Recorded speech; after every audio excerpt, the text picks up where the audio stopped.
திரு சோமு, உங்களுடைய முதற்கட்ட பார்வை கருத்து என்பது என்ன இந்த விவகாரத்தில்? இந்த பிரவீன் சக்கரவர்த்தி சந்தித்தாரா அப்படின்னு ஒரு கேள்வி. ஆமாம், சந்தித்தார் அப்படிங்கிற மாதிரி வருது. அதுக்கப்புறம் வந்து ராகுலுடைய அனுமதியோடு சந்தித்தாரா, அனுமதி இல்லாமல் சந்தித்தாராங்கிறது ரெண்டாவது கேள்வி.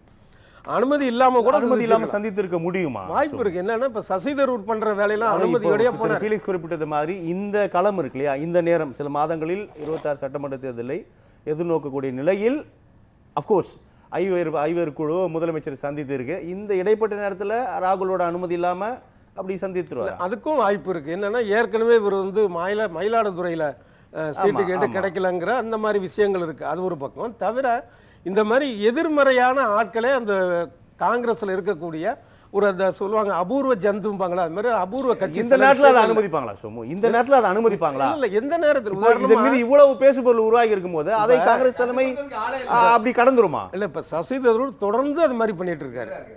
ஒவ்வொரு விஷயமும் இப்ப சமீபத்தில் புதின் வந்தப்ப இப்ப நேற்று சந்தித்து அந்த கூட்டங்கள் மாதிரி இது மாதிரி வரிசையா சொல்லலாம். ஒண்ணு அதே மாதிரி ஏன் நம்ம தமிழ்நாட்டில் திருச்சி வேலுச்சாமி ஐயாவை பாருங்களேன், இந்த ராஜீவ்காந்தி கொலை வழக்கில் அவர் சொல்ற விஷயங்கள்லாம் பார்த்தீங்கன்னா அப்படியே பகிர்னு இருக்கும், சுவாரஸ்யமாகவும் இருக்கும்.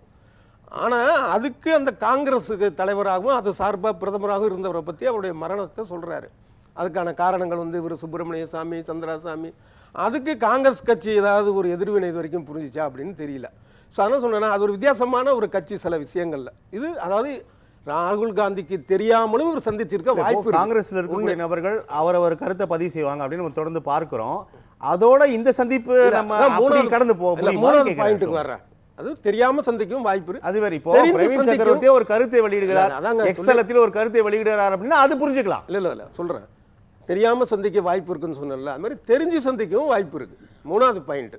அதுக்கு காரணம் என்ன அப்படின்னா இந்த திமுக கூட்டணியில இருக்கக்கூடிய சீட்டுகளை அது தெரியாமல் சந்தித்திருக்கார் அப்படின்னா கூட ஏற்றுக்கொள்ள முடியுது. தெரிந்து அதுக்கும் வாய்ப்பு.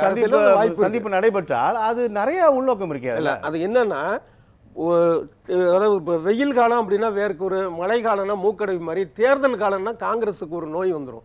நாங்கள் தனித்து காமராஜர் ஆட்சி அமைப்போம். காங்கிரஸுக்கு மட்டுமா?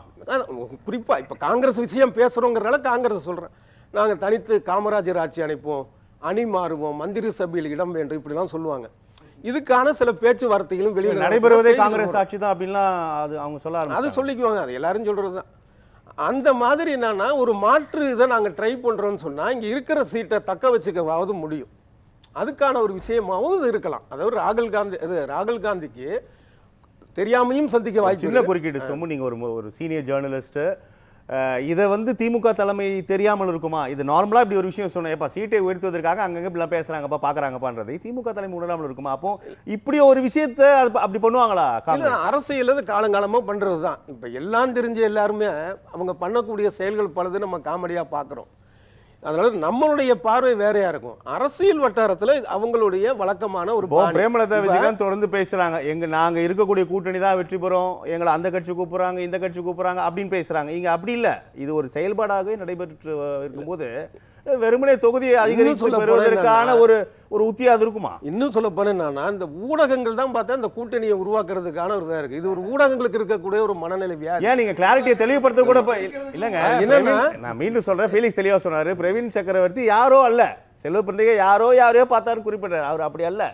அப்ப அதுதான் நமக்கு தெளிவு கிடைக்கணும்.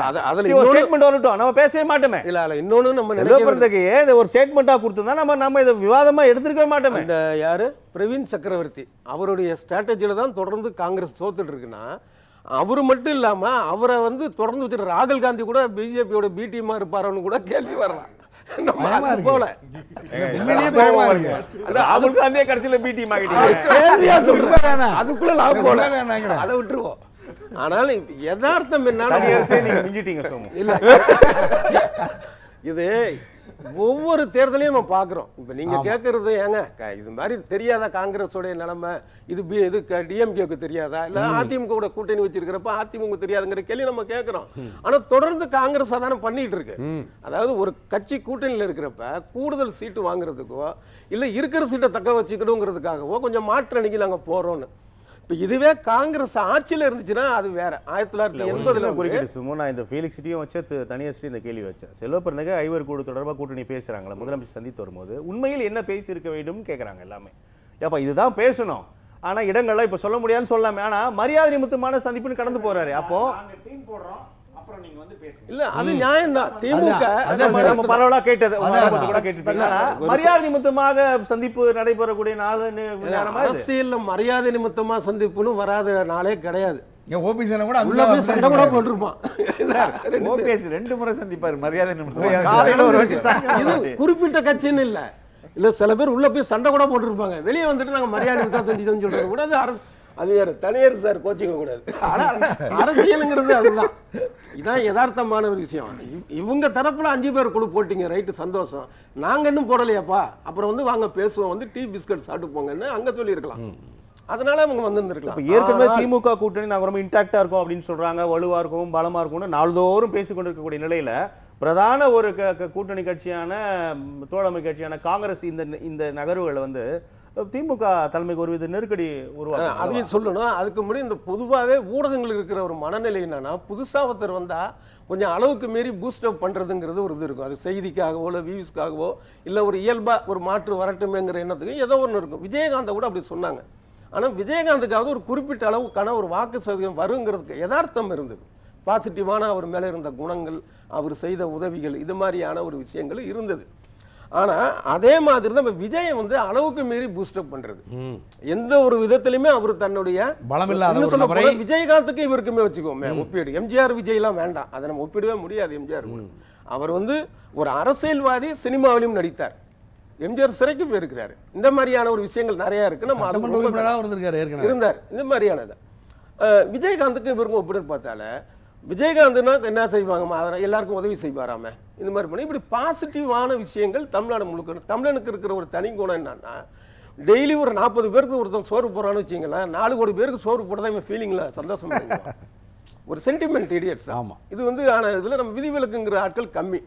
ஸோ அந்த ஒரு நல்ல இமேஜுங்கிறது, பாசிட்டிவ் இமேஜுங்கிறது விஜய்க்கு இருந்தது, விஜயகாந்துக்கு இருந்தது. ஆனால் அந்த மாதிரி இமேஜ் கூட இவருக்கு இல்லை.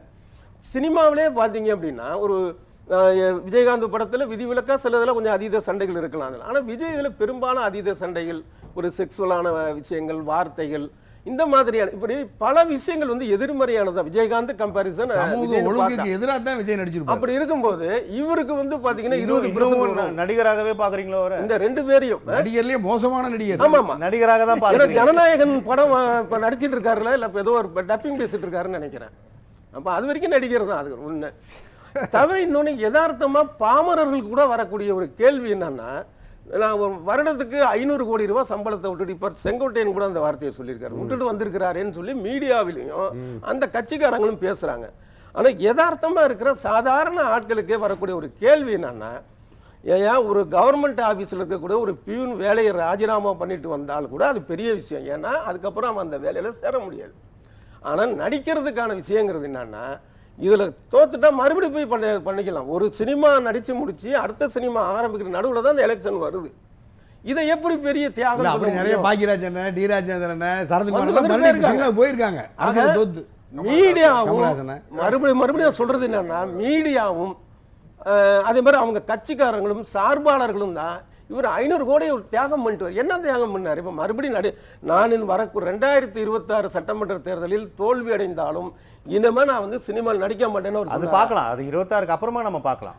அப்ப வந்து அவரை வந்து தியாகின்னு சொல்லக்கூடாது. 26க்கு அப்புறமா பார்க்கலாம். அப்படித்தானே பார்க்கணும். அப்ப அவசரப்பட்டு தியாகின்னு சொல்றது இருக்குல்ல, இது எதுக்காக சொல்றேன்னா, ஒரு இது சொல்லுவாங்கல்ல, காங்கிரஸும் தவேகவும் கூட்டணினா நீ அரிசி கொண்டு வா நான் உமி கொண்டு வரேன்னு சொல்லுவாங்கல்ல, இது வந்து ரெண்டுமே உமி. 2014 தனிச்சு நின்ன காங்கிரஸ் வாங்கினது 4.4%. இந்த பக்கம் தவேக வந்து எந்த விதத்திலும் நிரூபிக்காத ஒரு கட்சி. இதுதான் இருக்கு. அப்ப 2 உமி சேர்ந்து ஒன்றும் நெல் வர போறது இல்லை. அப்படிங்கிறப்ப காங்கிரஸ் வந்து ஒரு பாரம்பரியமான ஒரு கட்சிங்கிறப்ப அது என்ன நினைப்பாங்க, நம்ம வந்து ஒரு நிரூபிக்காத கட்சி கூட போய் கூட்டணி சேர்ந்து ரிஸ்க் எடுக்கணுமா? இங்க நமக்கு நாடாளுமன்றத்தில் பாஜகவை எதிர்க்கிறதுக்கு ஆதரவாக திமுக இருக்கு, ஒரு மாரல் சப்போர்ட்டுக்கு அங்கே இருக்கு. தவிர கன்ஃபார்மா ஜெயிக்கிறதுக்கான ஒரு வாய்ப்புகள் இருக்கு, சீட்டு குறைவாக இருந்தாலும். இதுதான் யதார்த்தமா அவங்க யோசிக்கிற விஷயமாக பிராக்டிக்கலாக நான் சொல்றது இருக்கும். ஒரு கற்பனையில வந்து அப்புறம் அடுத்தது இன்னொன்று என்னன்னா, இங்க தமிழ்நாட்டிலே விஜய்க்கு வந்து நிரூபிக்கப்படலை.